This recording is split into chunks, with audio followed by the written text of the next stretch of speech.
අයිබෝන් අද අපේ මාතෘකාව වෙන්නේ මේ සමාජ විකෘතිය ගැන. ඔව්. ඉතින් ඔබතුමා මොකද්ද මේ ගැන පවසන්නේ? සමාජ විකෘතිය වෙන හේතු ඔයා දකින්නේ මොනවද? සමාජ විකෘතිය වෙන හේතු මොනවද මේ දවස්වල?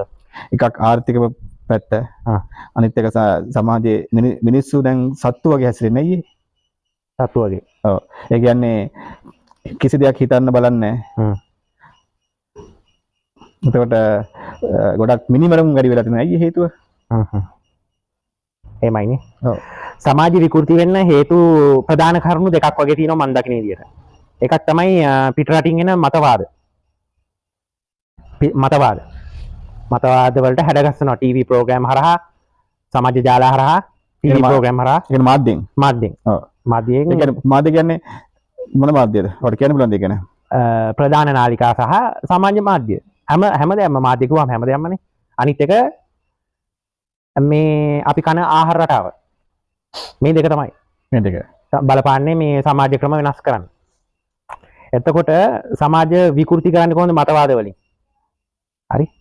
දැන් අපි දකින්නවනේ දැන් අවුරුදු 16 17 වුණාම ක්ලාස් කට් කරලා අනාචාරය හැසිරෙනවා. අයිස් ගහනවා. පන්සලකටත් යන්නේ නැහැ නේ ඉතර සමාජය වගේ නෙමෙයි දැන්. එහෙම උනේ මේ මැදදී ආකල්ප මතවාද දාපු නිසානේ.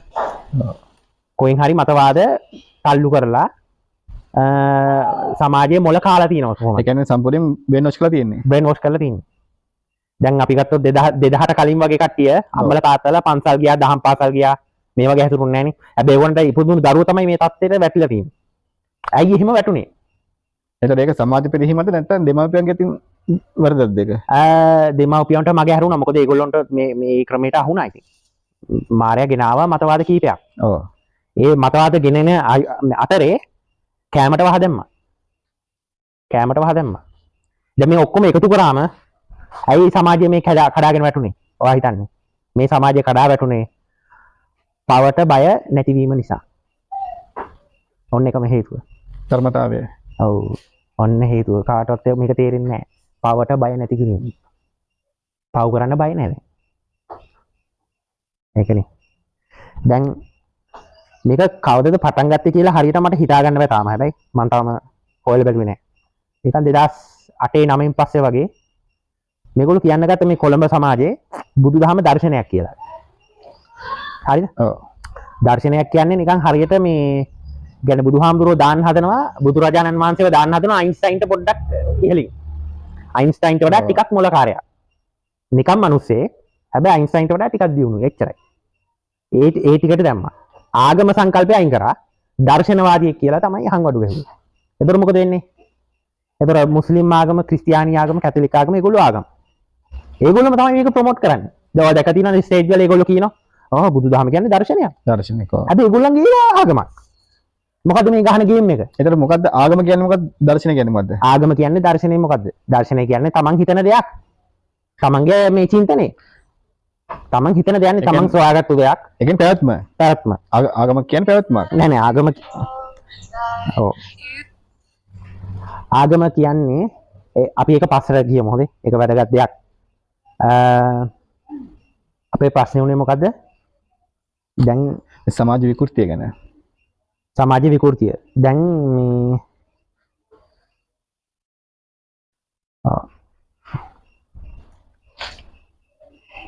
දර්ශනය. දැන් මේ දර්ශනයක් කියලා බුදුදහම දැම්මා. දර්ශනයක් කියලා. ඇත්තටම ඒතකොට බුදුදහම දර්ශනයක්ද? දර්ශනයක්ද?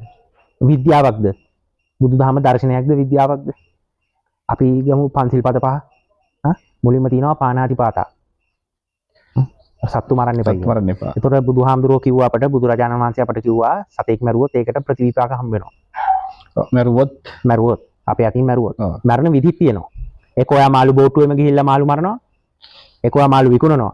එතකොට දැන් සෙකන්ඩ් ඩීලර්ෂිප් වෙනවා. ඒක ඔයා බෝට්ටු හදනවා. මාළු දැල් හදනවා. ඒ ඔක්කොටම ප්‍රතිවිපාක දෙන හැටි ඒ වහන්සේ විස්තර කරා. එතකොට ලබන ආත්මේව පරිසම් දෙන විදිය, මේ ආත්මේම පරිසම් දෙන විදිය ඔක්කොම විස්තර කරානේ. දැන් ඔක පුළුවන් ද විද්‍යාවට හොයාගන්න? ඔයා සතෙක් මරනවා. මේකෙන් ප්‍රතිවිපාක හම්බ වෙනවා කියලා ඔයාට පුළුවන් ද විද්‍යාවෙන් හොයාගන්න? අයින්ස්ටයින්ට පුළුවන් ද? කාටද පුළුවන්? බෑ. බෑනේ. දැන් Taman දෙයක් කාගේ වෙනත් දෙයක් හොරකම් කරනවා. හොරකම් කරොත් ඔයාගේ දේකුත් නැති වෙනවා. ඒක දහස් වාරයක් ඒක පරිසම් දෙනවා. බුදුහාමුදුරු කිව්වේ. දෙක විද්‍යාවෙන් ඔප්පු කරන්න පුළුවන්? බෑනේ. ඔයා බඳපු ගෑණියෙක් එක්ක ඉන්නවා. කාමයේ වරදවා හසුරනවා. ඒක ප්‍රතිවිපාක ඔයාගේ කසාද ගෑණි අනිවාර්යයෙන්ම ඔයා ළඟින් යනවා. ලබන ආත්මේ. ආත්ම 100ක් පරිසම් දෙන්න.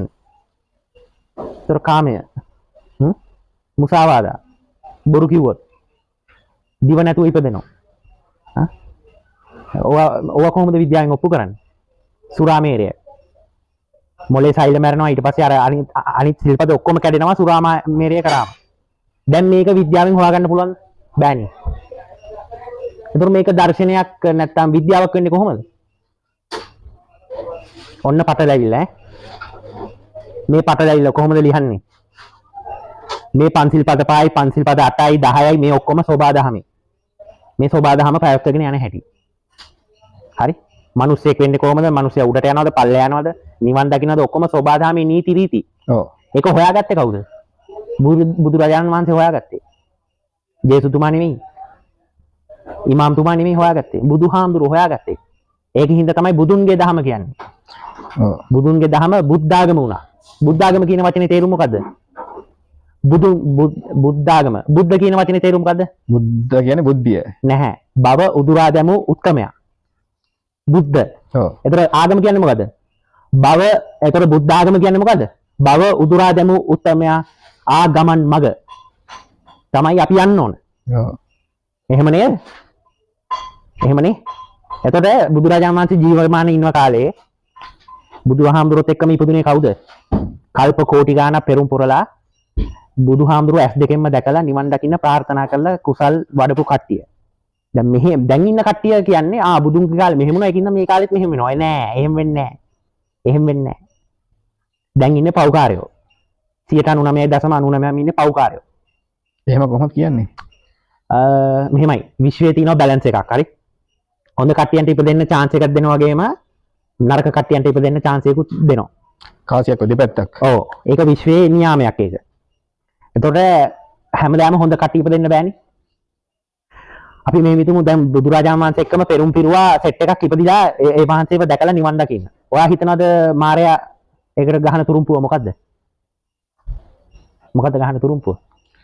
ඔයා හිතන්නේ ආත්ම දෙක තුනකට කලින් බුදුහාමුදුරුවෝ මේ ලංකාවට ඉපදෙන්න කලින් මාරයා දන්නේ නැද්ද මේ ප්ලෑන් එක? තුසිත දිව්‍ය ලෝකේ යනවත් දැන් ප්ලෑන් එක බුදුහාමුදුරුවෝ උප්පත්තිය දෙන්න. ඔයා හිතන්නේ වසවර්ති මාරයා දන්නේ නැද්ද වැඩි? දන්නවා. ඒකට අකුල් හොලන්න මොකද්ද ගහන්න ප්ලෑන් එක? දැන් හොඳ කට්ටිය ඉපදෙන එකම මාරයාගේ පිරිසකුත් උපද්දවනවා. උපද්දනවා. ඔව්. ඕක තමයි මාරයා කරන්නේ හැමනිතරම. ඒතර බුදුහාමුදුරුවෝ මොකද්ද කරේ? අර එයාගේ පිරිස බණ කියලා හිමීට නිවන් දක්කලා අර පව්කාරයෝ ටික වෙනම වෙන් කරා. වෙන් කරා මොකක්ද උනේ? පරිසම් දෙන්නේ කොහොමද? පව් පරිසම් දෙන්නේ කොහොමද?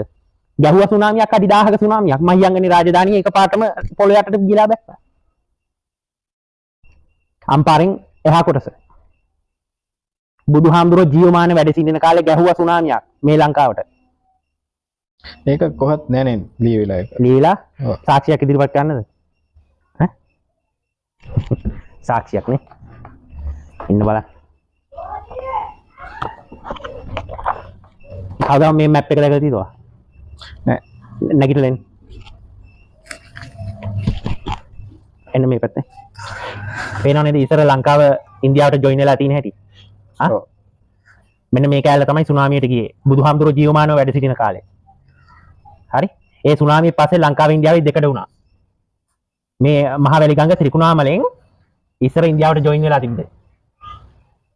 හරි? එතකොට මේක පැතලි පෘථිවියේ මැප් එකක් මේ. ඉන්දියාවයි ලංකාවේ මැප් එක අවුරුදු 1500කට කලින් ගත්තා යන්නේ. ඔව් 1500 කියන්නේ බුදුහාමුදුරුවෝ ඇත්තටම වැඩ සිටියේ 1500කට කලින්. 2500 නෙමෙයි අවුරුදු 1000ක් ඒගොල්ලෝ බොරුවට ඇඩ් කරා. වතිකානුවේ. ගහුව ගේමක් ඒක. ඉතින් මේ සිව් මහා ගංගා මහවැලි ගඟ ත්‍රිකුණාමලෙන් ඉන්දියාවේ ගංගා නදියට සම්බන්ධ වෙනවා. අපේ ගංගා හතරනේ. ගංගා හතරෙන් එකක්. මහවැලි ගඟ. ඔව්. ඒතර සුනාමියෙන් පස්සේ තමයි ලංකාව ඉන්දියාවේ වෙන් වුනේ. වෙන් වුනේ. හරිද? දැන් තේරෙනව නේද? මෙන්න මැප් එක. මේක කාලගේ තියෙන්නේ ඉතින්. මම ඔක දැකලාම නෑ මැප් එක. ඒක තමයි. ඉතින් ලංකාව ඉන්දියාවයි ඉස්සර ජොයින් වෙලා තිබ්බේ. බුදුහාමුදුරුවෝ ජීවමානව වැඩ ඉන්න කාලෙදී. එතන මේ මාධ්‍යයෙන් කියන්නේ බොරුනේ. සම්පූර්ණයෙන්ම. ඒක තමයි දැන් අර මේ ඕක කවුවත් දන්නේ නැහැ. දැන් කුෂිකර්මය ගැන කතා කරන එක්ස්පර්ට් කෙනෙක් ඉන්නවනේ ඔය පොළොන්නරුවේ. තිලක් කියලා. ඔව්. මෑන් කියනවා මේ සමාජ ජාලය ආවට පස්සේ නැති උනේ. ඒ කියන්නේ වදුරොන්ට දැලිපී හම්බලා මේ මට ගහන්නේ. ඒතර මේ ප්‍රධාන මාධ්‍ය තමයි මුළු ලෝකෙම විනාශ කරන්නේ. සමාජ ජාලය ආපු දවසේ ඉඳන් තමයි මිනිසුන්ට හයිතරුතුවක් ගිය ඔළුවට. මොනවද මේ අකාමී කියවන්නේ පිස්සු. ඉතින් මේ මල්ලග පොත් තියෙනවා අපේ ගෙදර. ඔය මේ ටීවී කම්පැනි හදලා ඊට පස්සේ අගමැතිවරු පාලනය කරපු හැටි, ජනාධිපතිවරු පාලනය කරපු හැටි, අර ඉංගලන්තේ රජමාලිගා ගාවේ කට්ටිය පව පාලනය කරන්න ගියා. ඒක එක්කෙනෙක් මාධ්‍ය එම්පයර් එකක් හදලා. ඒ පොත තිබ්බා මම ඒක ඊළඟ වැඩසටහනක පෙන්නන්නම් මම. මේ ඒක නිසා මේ මාධ්‍ය අයිතිකාරය කියන්නේ ආයේ එයාට වඩා ලොකෙක් නැහැ. ඒක නිසා මේ මාධ්‍ය කියන එක තමයි මාරයාගේ ප්‍රධානම වෙපන් එක. අවිය. කටු සහ මාධ්‍ය. මාධ්‍යෙන් තමයි ප්‍රචාරය කරන්නේ බොරු වෛරස් රෝගයක් තියෙනයි කියලා මිනිස්සු බය කරලා කට්ටක් ගහගෙන යනවා. ඉතින් අපි දැන් කොහොමද මේකෙන් බේරෙන්නේ? අපි මේ කොහොමද සමාජයට කියන්නේ මේකෙන් බේරෙන විදිය? දැන් ඉතින් කටු ගහලා ඉවරයි. තව කට්ටක් එන්න නියමිතයි හැබැයි. ලංකාවේ 60ක් විතර කට ගහලා තියෙන්නේ. ඔව්. 60ක් 70ක් කට ගහලා තියෙන්නේ. ඔව්. ඔව්. බොහොම සුළු පිරිසක් තමයි මේ කටනක වෙලා ඉන්නේ. ඔව්.